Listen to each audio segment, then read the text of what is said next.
How much economic force does it take to keep 90% of a country's population within 100 miles of a border that stretches nearly 4,000 miles long? The answer lies in the staggering economic imbalance between these neighboring nations. Each morning in Windsor, Ontario, thousands of Canadians cross the Ambassador Bridge into Detroit. They're teachers, engineers, and healthcare workers, Canadian residents whose livelihoods depend on American employers. This daily migration illustrates a profound economic reality. The American economy is approximately 10 times larger than Canada's. This creates an economic landscape where Canadian prosperity depends largely on access to American markets, capital, and supply chains. When your neighbor buys 3/4 of everything you produce, you build your economic centers close to their doorstep. This economic magnetism operates on multiple levels. Canada exports over $450 billion worth of goods and services to the United States annually, representing approximately 75% of Canada's total exports, a degree of economic dependence unmatched by any other major developed economy. This trade forms the backbone of Canada's entire economic structure. The Windsor-Quebec City corridor demonstrates this economic reality most clearly. This 1,100-kilometer stretch contains Canada's manufacturing heartland, with industrial centers positioned strategically close to American markets. Montreal sits just 70 kilometers from the U.S. border, with direct connections to New York. Toronto's manufacturing suburbs extend toward Buffalo and Detroit. Windsor, known as Automotive Alley, sits directly across from Detroit, creating integrated production systems spanning the border. The Ambassador Bridge alone carries approximately 25% of all merchandise trade between Canada and the U.S., over $100 billion worth of goods annually. A single bridge handling 1/4 of the trade between two G7 nations reveals how concentrated these economic connections have become. Canadian businesses position themselves near American markets, creating clusters of economic activity. Manufacturing facilities locate an average of 30% closer to the U.S. border than non-manufacturing businesses. This proximity reduces transportation costs, allows for just-in-time delivery, and facilitates personnel movement between operations.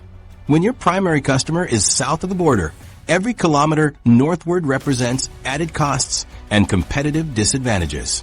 This border-hugging tendency intensified after the Auto Pact of 1965, which eliminated tariffs on vehicles and parts between the two countries. The result was a massive concentration of auto manufacturing in southern Ontario, particularly around Windsor, Oshawa, and Oakville, all within 100 kilometers of the U.S. border. The Auto Pact created a virtuous cycle for border communities. As automotive plants expanded, parts suppliers clustered nearby. Steel producers, tool makers, and logistics companies followed. Housing, retail, and services grew to support the manufacturing workforce. Within a generation, Southern Ontario had transformed into a manufacturing powerhouse linked to Detroit's automotive industry. This economic integration deepened with the Canada-United States Free Trade Agreement in 1989 and NAFTA in 1994, later USMCA in 2018. These agreements eliminated most tariffs and created a continental market of over 450 million consumers, making border proximity even more valuable for Canadian businesses. Consider Sarnia, Ontario, once a small border town that now hosts Chemical Valley, a massive petrochemical complex processing crude oil from Western Canada. Over 40% of Canada's chemical industry concentrates in this single border location, employing thousands in high-paying jobs dependent on cross-border supply chains. How did one town become so crucial to an entire national industry? It's positioned directly across from Port Huron. Michigan made it the ideal location for processing resources bound for American markets. Even high-technology industries follow this pattern. Canada's technology triangle, encompassing Kitchener-Waterloo-Cambridge, sits just over an hour from the U.S. border. This proximity allows tech firms to serve American clients while leveraging Canadian talent and innovation incentives.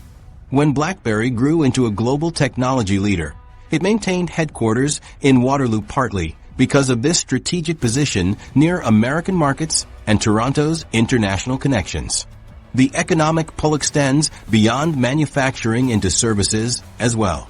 Canada's financial sector concentrates in Toronto, just 90 minutes from Buffalo.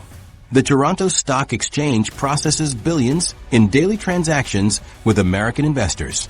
Entertainment industries cluster in Vancouver and Toronto, both positioned to serve American markets while offering production advantages. This pattern creates entire economic ecosystems around border proximity. When a manufacturing plant locates near the border, it generates demand for suppliers, logistics, professional services, and consumer businesses.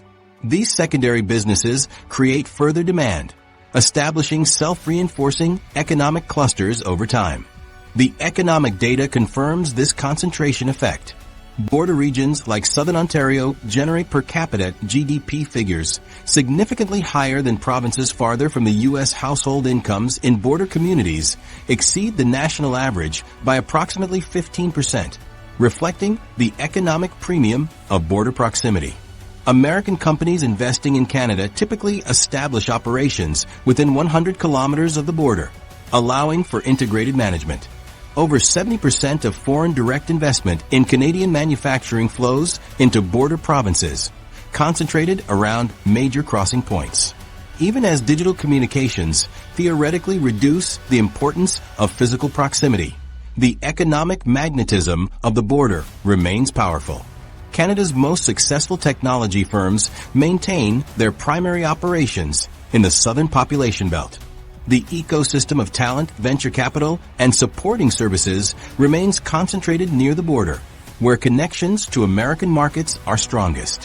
What would it take to reshape this economic geography?